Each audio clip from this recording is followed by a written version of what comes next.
ये कहानी एक छोटे से गांव नदीपुर की है, जहां के मछुआरे आज भी एक खास घाट पर जाने से कतराते हैं। नदीपुर के किनारे एक नदी बहती थी जिसका नाम था रूपमती।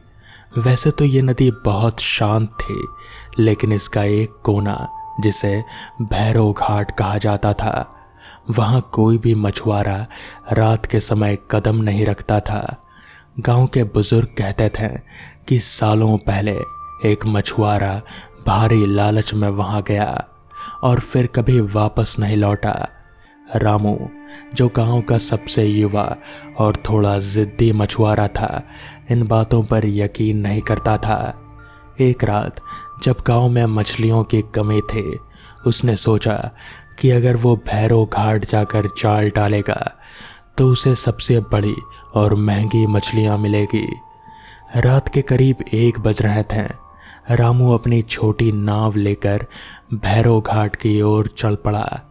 चारों तरफ घना अंधेरा था और सिर्फ चप्पू के पानी से टकराने की आवाज आ रहे थे। जैसे ही वो घाट के करीब पहुंचा, उसे एक अजीब सी गंध महसूस हुई, जैसे कोई चीज सड़ रही हो। तभी रामू को किनारे पर एक परछाई दिखी। एक आदमी बैठा हुआ था जिसकी पीठ रामू की तरफ थी। रामू को लगा कि शायद कोई दूसरा मछुआरा है। अरे भाई, इतनी रात को यहाँ अकेले क्या कर रहे हो? रामू ने चिल्लाकर पूछा। वो आदमी नहीं हिला, लेकिन अचानक रामू के जाल में एक जोरदार झटका लगा। उसे लगा जैसे कोई बहुत बड़ी मछली फंस गई है।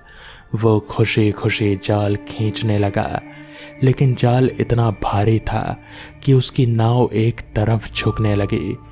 पसीने से लथपथ रामू ने जब आखिरी जोरदार झटका जाल से बाहर निकाला तो उसके होश उड़ गए। जाल में मछलियां नहीं, बल्कि इंसानी हड्डियां और पुराने फटे हुए कपड़े थे। तभी किनारे पर बैठा वो आदमी धीरे से मुड़ा।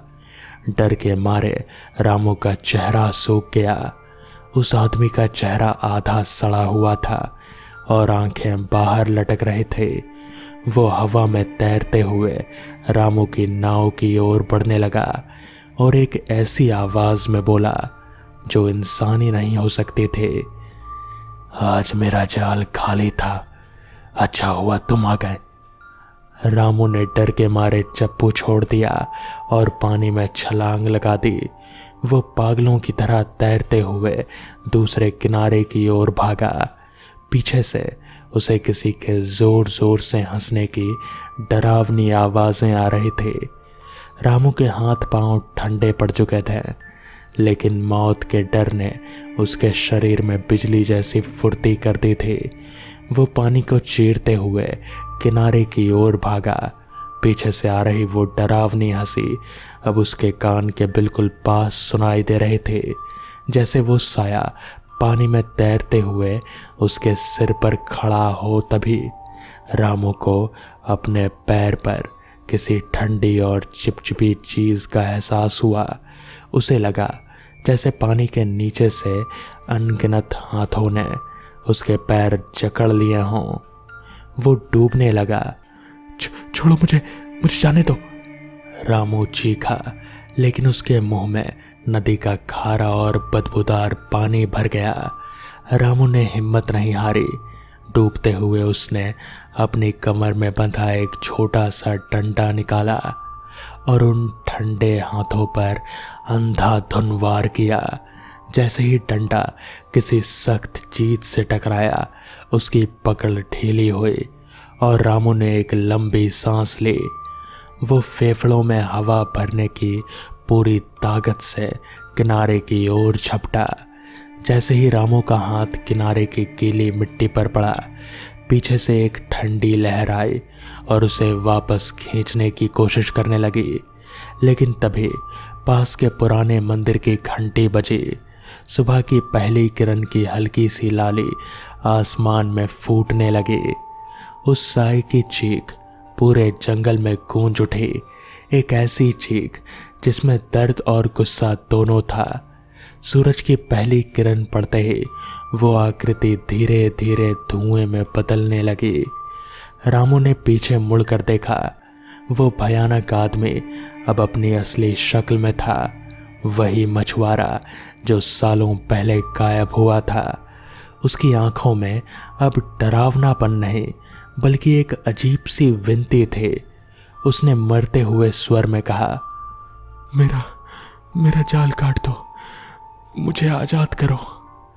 रामू ने देखा कि उस आकृति के पैरों में वही पुराना सड़ा हुआ जाल लिपटा था जो पत्थर के एक भारी मलबे में फंसा हुआ था। रामू समझ गया कि वो मछुआरा मरा नहीं था बल्कि लालच की वजह उस भारी जाल के साथ वहीं दब कर रह गया था और उसकी आत्मा उसी बोझ के नीचे दबी थी। रामू कांपते हुए कदमों से गांव पहुंचा। वो बीमार पड़ गया और कई दिनों तक उसे तेज बुखार रहा। जब उसकी हालत ठीक हुई तो उसने गांव वालों को सब सच बताया। रामू की बात सुनकर गांव में सन्नाटा पसर गया। बुजुर्गों की आंखों में खौफ तो था पर एक पुरानी कसक भी थी। गांव के मुखिया ने रामू का हाथ थामते हुए कहा, रामू, तुमने जो देखा वो बस डर नहीं, उस बदनसीब की पुकार थी। जब तक वो जाल नहीं कटेगा रूपमती की लहरें उसे कैद रखेंगी। रामू का बुखार तो उतर गया था लेकिन उसकी रूह अब भी उसी घाट पर अटकी थी। उसने तय किया कि वो इस डर को हमेशा के लिए खत्म करेगा। अगले दिन दोपहर की चिलचिलाती धूप में जब सायों का जोर कम होता है, रामू गांव के 2 साहसी गोताखोरों और गंगा जल लेकर भैरव घाट पहुंचा। जैसे ही वो नाव से उस जगह पर पहुंचे जहां रामू डूबा था, पानी के नीचे कुछ चमकता हुआ दिखाई दिया। रामू ने अपनी कुल्हाड़ी निकाली और एक लंबी सांस लेकर गहरे पानी में गोता लगाया। पानी के भीतर सड़े हुए मलबे और काई के बीच वही पुरानी नाव दबी थी। उस नाव के चारों ओर एक विशाल लोहे जैसा मजबूत जाल लिपटा था जिसमें सालों से जमा पत्थर और हड्डियां फंसी थी। रामू ने देखा कि वो आकृति मछुआरा धुंधली सी शक्ल में वहीं खड़ा था। उसकी आंखें अब लाल नहीं बल्कि शांत थी। रामू ने अपनी पूरी ताकत से उस पुराने जाल की रस्सियों पर वार करना शुरू किया। हर वार के साथ पानी में एक अजीब सी हलचल होती थी, जैसे नदी खुद विरोध कर रही हो। आखिरकार जैसे ही आखिरी रस्सी कटी, वो भारी पत्थर और मलबा गहरी खाई में गिर गया। जाल आजाद हो गया। अचानक पानी के भीतर एक तेज रोशनी गूंज उठी। वो आकृति धीरे धीरे ऊपर उठने लगी। रामू जब सतह पर आया तो उसने देखा कि हवा में धुंधला सा साया अब मुस्कुरा रहा था।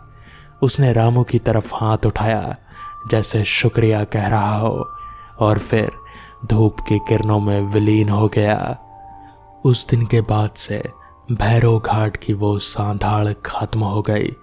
रूपमती नदी अब सच में रूपमती यानी कि सुंदर लगने लगी।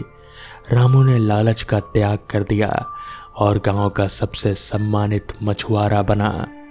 उसने गांव के बच्चों को एक ही सीख दी, नदी हमें जीवन देती है, लेकिन अगर इंसान का जाल उसकी ज़रूरत से ज़्यादा भारी हो जाए तो वही जाल उसे डुबो भी देता है। तो दोस्तों, ये थी आज की कहानी। अगर आपको ये कहानी पसंद आई हो तो वीडियो को लाइक और चैनल को सब्सक्राइब करना ना भूलें। तो मैं आपका दोस्त आर्यन जल्द ही मिलूँगा आपसे ऐसी ही किसी नई कहानी के साथ। तब तक के लिए अपना ख्याल रखें।